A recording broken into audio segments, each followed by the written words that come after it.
And so a guy like Bill Maher, he at least has the decency to see there is, in fact, rampant pedophilia in Hollywood.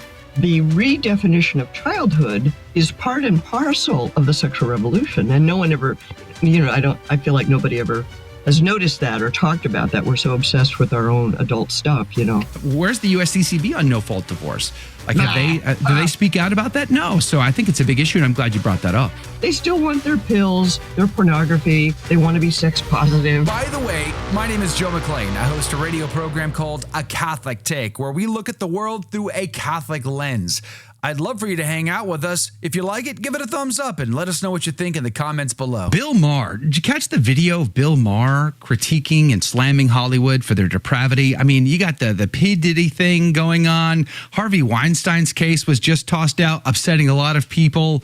So it's kind of like they want their cake and eat it too. Dr. Jennifer Roback Morse of the Ruth Institute is the author of the article. We're going to put a link to it from the National Catholic Register in our show notes today. And she joins us now. Good morning to you, Dr. Morse. It's kind of a crazy thing. I mean, it's good, right, when people like Bill Maher say the truth. I mean, it's true. Right. But at the same time, it's kind of schizophrenic. Tell me about it. Well, like a lot of people who figure out there's something wrong going on, and they have to critique it, and they're correct to critique it, but they want to sort of protect the sexual revolution, The sexual revolution is intrinsically seductive, Joe.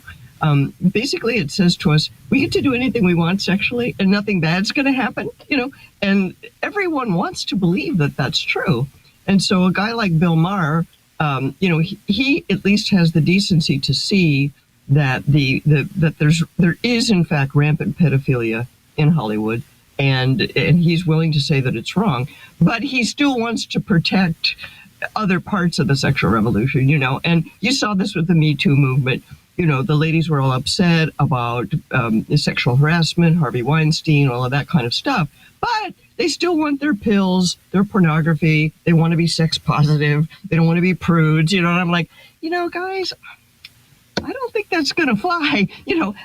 I think it's a fool's errand, really, to go after the so-called abuses of the sexual revolution without seeing that there's something wrong at the very core, And so that's what we try to do at the Ruth Institute is to get to the core of the thing, so that we're not, just, I don't know how you would put it, just kind of banging away at peripheral issues, which have to be addressed, don't get me wrong.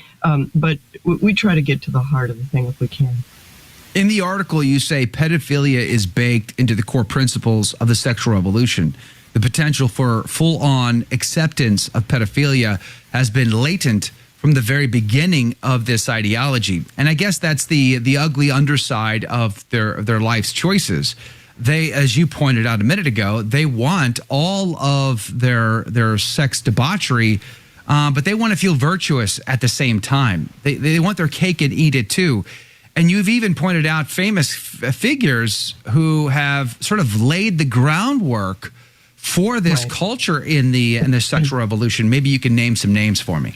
Sure. The ones that come to mind immediately are people like Alfred Kinsey in the 1940s. I suppose most American listeners are familiar with roughly who he was. He wrote these books about sex in the American male, sex in the American female. And basically his theme was everybody's doing it, so we should normalize it, and we shouldn't be making people feel guilty and so on. And then there was a German thinker called Wilhelm Reich, which I like to say with an exaggerated German accent, Wilhelm Reich, who, in my opinion, was a full-on whack job. But he actually wrote the first book called The Sexual Revolution, and he thought that everybody's sexual from birth. And this is he's kind of a Freudian guy, that was part of Freud's idea, that people are sexual from birth and so on. And Reich took that further and said, basically the problem is excess guilt. Children really need the opportunity to be sexual with each other. We shouldn't be freaked out over it. Matter of fact, we should give them their own space. We should make sure teenagers have apartments for themselves so that they can do what they want with privacy without their parents breathing down their necks and so on and so forth. And so I think Reich, I don't think he was a pedophile. I have no reason to think he was himself a pedophile. But in his mind, he's thinking, two 16-year-olds should be able to do whatever they want, and little kids should be able to play doctor with each other without people freaking out and so on and so forth. But come on, you're going to attract people who are pedophiles, with an idea like that, right? Okay, so maybe you're clean, but you're going to be attracting people. So that's one whole area, is Reich and Kinsey and, some of the feminist thinkers, Shulamith Firestone thought this too, that children should be allowed to be sexual and the problem is guilt and, all of that. But then another problem, kind of another layer, I would say, Joe, another deeper layer of the thing, is that the things that they were advocating just for adults have as a consequence that kids are not going to have their parents in the same way. So if you tell people you can get divorced anytime you want for any reason or no reason, you're tacitly saying kids don't really need their parents. Very few people will blurt that out and say that, because it sounds so stupid, and it is stupid. But no, it's not. It's not. It's a real thing. I mean, I had to go through lots of divorces, unfortunately, as a kid. My parents divorced each other, then they got married and divorced other people.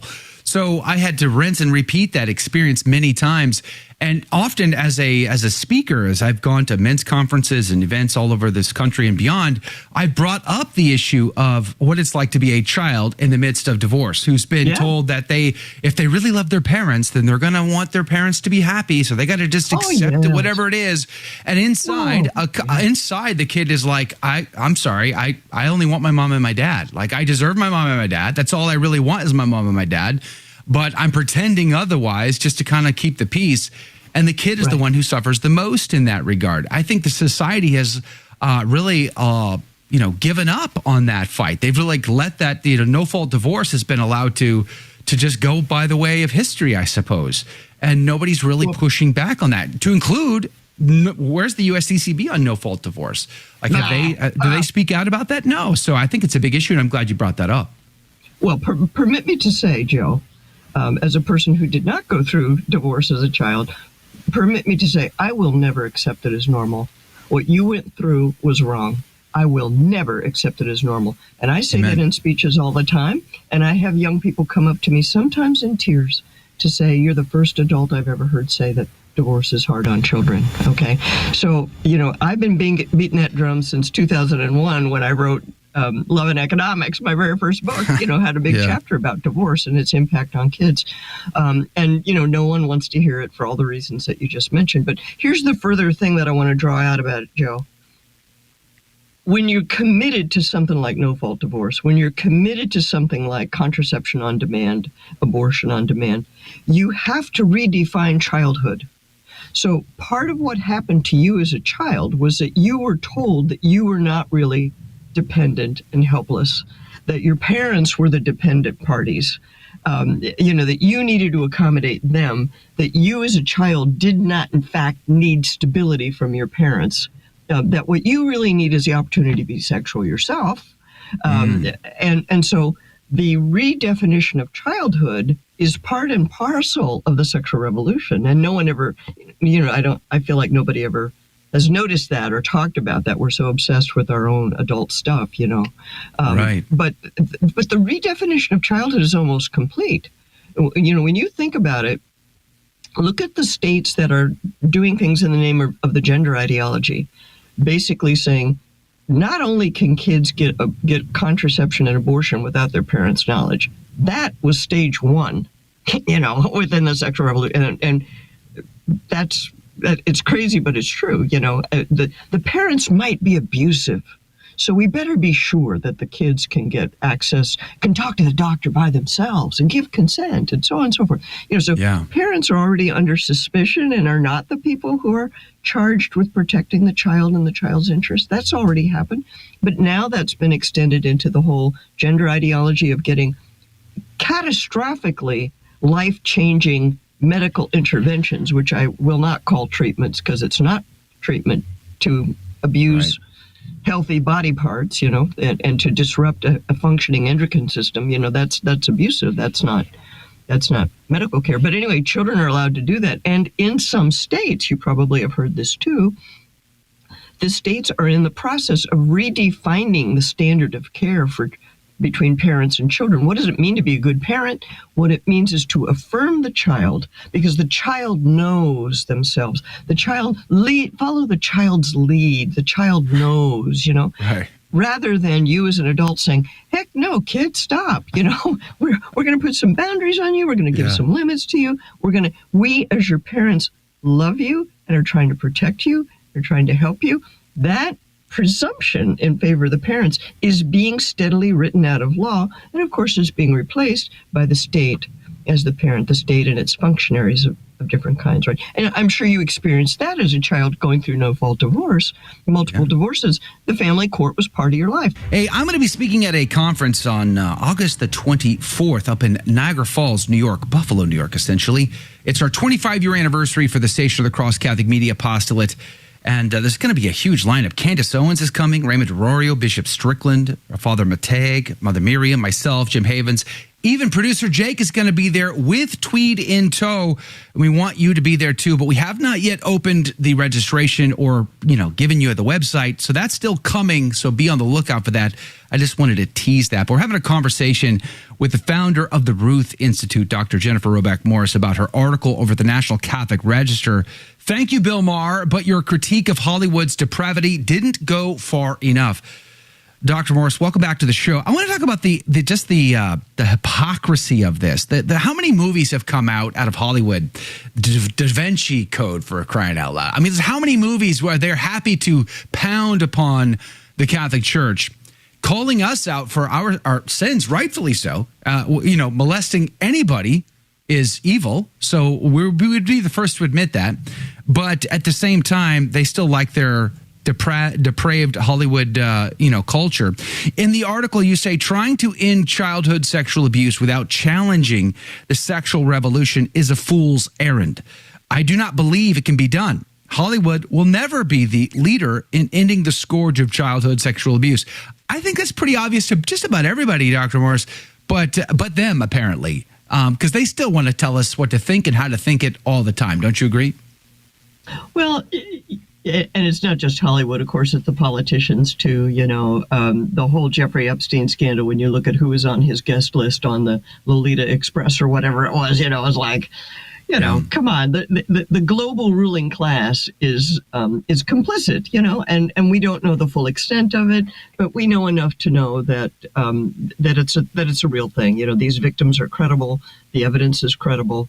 And no serious person believes that Jeffrey Epstein killed himself. Okay, I mean, can we just say that, right? So therefore, somebody in the ruling class arranged for him to be killed in a very secure prison. So that means these are people who are very well connected, and so on and so forth. And so when they trash the Catholic Church, here's the thing that we have to keep in mind as Catholics. Okay, the Church's teachings are true and correct. Jesus Christ is the Son of God. He rose from the dead. That's a historical fact that Jesus rose from the dead. And when he rose from the dead, he proved he was God. And the Catholic Church is the church he founded. And so, okay, those are historical facts. And today we live in a worldwide organization of 1.3 billion sinners. So there are going to be times when you're going to have to apologize for your fellow Catholics, right? There are going to be stuff that, shouldn't be happening and so on. But we must never apologize for the Church's teaching. Joe, that's the thing. Amen. We must never apologize for the teaching. And so when Hollywood goes after us, or, attorneys general go after us, or, people make fun of our teachings and so on and so forth, I think the proper response is to say, you're calling us out as hypocrites. That's fine. We're guilty. But the teaching's correct. It's the teaching that is correct. And they would be, if we would just change our teaching and get on board with them, they'd leave us alone, just like they leave each other alone. And that's my opinion. I mean, I can't prove that, obviously, but, my opinion is that they look the other way for a lot of people doing a lot of things they shouldn't be doing. Our sin is that we say, this is wrong. This is wrong at its core. And I'm a little nobody. I mean, I don't count. I'm not, I'm never going to be on Queen Elizabeth's guest list or something. You know what I mean? I mean, I'm just not one of the beautiful people. But an ordinary Catholic person can go, this is wrong, and be confident that this is wrong. And so, there are millions of Catholic people who know perfectly well that, that there's all sorts of things going on, should be going on. The sense of the faithful about things like fiducia supplicans. I heard you talk about that in the news when you were reading the news earlier, the crazy thing happening in Chicago and whatnot. But, ordinary people can grasp the truth of things, that the church's teaching about human sexuality is true and correct and protects children. That's the thing we like to emphasize at the Ruth Institute, that if you just start with the idea that children are owed a relationship with their parents, and that has implications for how we as adults behave ourselves, right? It has limits. It places the limits are constructive, right? And the church can defend that, and we can defend that. Ordinary people can go, oh yeah, that makes a lot of sense, Dr. Morse. I get it. Yeah, I don't need a PhD to figure that out. You are so right. Yeah. And so that confidence that we can have, that's what they want to tear down. They don't care. If our elite class is doing bad stuff they shouldn't be doing, they don't care. They don't really care about that, because that's part of who they are too. They turn a blind eye all the time. That's why what was remarkable. That's why Bill Maher's video was so remarkable, in my opinion, is that somehow he still has something of a moral compass. I mean, he's not a perfect guy by any means, but he has. Maybe it's not a high enough bar. I don't know that we're setting up, but it stands out, right? It stands out that he was willing to say that. Yeah.